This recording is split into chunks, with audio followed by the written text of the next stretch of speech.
groupe, Monsieur Larive. Oui, merci Monsieur le Président. Alors le gouvernement accorde à la mission Médias, Livres et Industrie culturelle une augmentation de son budget de 3,06 en valeur courante, ce qui est suffisamment rare pour le souligner, mais en même temps il ampute de 101 millions son avance à l'audiovisuel public. Le gouvernement prévoit de vider le fonds stratégique pour le développement de la presse au bénéfice de Prestalis. L'entreprise est en difficulté, ses salariés également. Mais en sauvant provisoirement Prestalis, vous mettez en danger les autres acteurs du secteur et notamment les médias en ligne. Il faut sauver Prestalis et le secteur de la distribution tout entier. Mais il faut le faire bien. Nous proposons la création d'une coopérative unique de distribution de la presse soutenue par l'État. Cette possibilité d'organisation intelligente et raisonnée de la distribution de la presse a déjà été proposée par notre collègue Marie-Georges Buffet dans sa proposition de loi de 2013. Dans la même logique, les aides au portage de la presse doivent être supprimées pour soutenir les médias de proximité. Il faut donc organiser plus simplement et plus complètement la distribution de la presse en France. Le projet de loi de finances du gouvernement acte que le budget de France Télévisions chute de 68 millions d'euros. À cette forte diminution, il faut ajouter la suppression de l'affectation de la TOCE de 85 millions d'euros. Depuis la création de cette taxe destinée à compenser le manque à gagner dû à la suppression de la publicité après 20 heures, son affectation au budget de France Télévisions se fait de plus en plus discrète. Cette taxe a une affectation, nous devons la faire respecter. Si le reste du budget est en souffrance, alors créons de nouvelles taxes ou faisons de nouvelles économies sur les cadeaux nantis dissimulés en niche fiscale notamment. Ce n'est pas le budget de France Télévisions qui doit souffrir de l'incapacité du gouvernement à équilibrer les autres postes de dépenses. Rien ne justifie de telles coupes dans les budgets. Arte, moins 6,9 millions, Radio France, moins 14 millions, France Média Monde, moins 6,12 millions, l'INA, moins 2,7, TV5 Monde, moins 3,2. Le gouvernement affaiblit encore une fois l'audiovisuel public pour satisfaire des injonctions budgétaires qui ne feront que dégrader à la fois les conditions de travail dans le secteur et la qualité des programmes proposés à nos concitoyens et concitoyennes. Le gouvernement ne fait pas un budget en fonction d'objectifs qualitatifs de satisfaction de la population. Le seul objectif, c'est de réduire et encore réduire. L'audiovisuel public que notre président a qualifié de honte de la République mérite sûrement une réforme profonde. Nous devons lui affecter plus de moyens.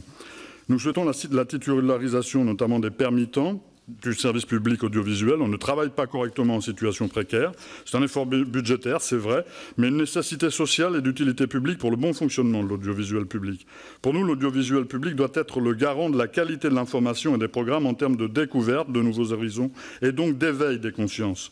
Le désengagement de l'État, décidé ces 15 dernières années à travers une politique d'austérité budgétaire et de suppression d'emplois, nuit aux ambitions d'un véritable service public. Le budget global de l'audiovisuel public en France est de 4,3 milliards d'euros. En Allemagne, c'est le double.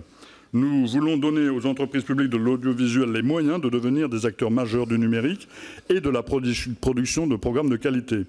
De telles ambitions nécessitent des budgets à la hauteur de celles-ci. Enfin, dans cette mission, il devrait figurer pour nous le budget du Conseil de déontologie des médias dont M. Riester a parlé hier en commission culture et il a donné un avis favorable à cette création de ce Conseil. Françoise Nyssen l'avait encouragé d'ailleurs, ce développement de ce Conseil. Nous espérons que le nouveau ministre, cette commission et l'Assemblée nationale dans son ensemble se rallieront à notre proposition de constitution d'une telle entité. C'est en redonnant confiance dans les médias et en les rendant plus impartiaux, plus justes, plus honnêtes par l'intervention d'un conseil de déontologie que de la profession que nous résoudrons la véritable crise qui mine ses fondations. Assurons donc l'honnêteté des médias par le conseil de déontologie. Soutenons les bibliothèques de proximité, organisons rationnellement le secteur de la distribution de la presse autour d'une coopérative unique, assurons un statut aux travailleurs de l'audiovisuel et pérennisons les budgets pour assurer la qualité des programmes. Voilà, M. Riester vient d'entrer en fonction. Nous espérons qu'il fera de cette mission un enjeu majeur de sa politique nationale. Je vous remercie, M. le Président. Merci, M. Larive. Alors, nous passons l'examen. M. Dufresne, pardon, excusez-moi. Non, c'est pas très grave.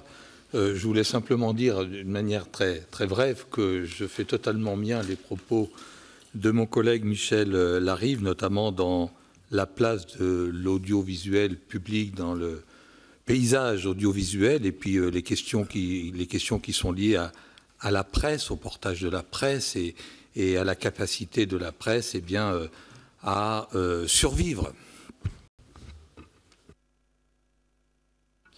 Merci beaucoup, Monsieur Dufresne. C'est vrai que sur le portage de la presse, il y a une telles évolutions techniques difficiles de ne pas en tenir compte.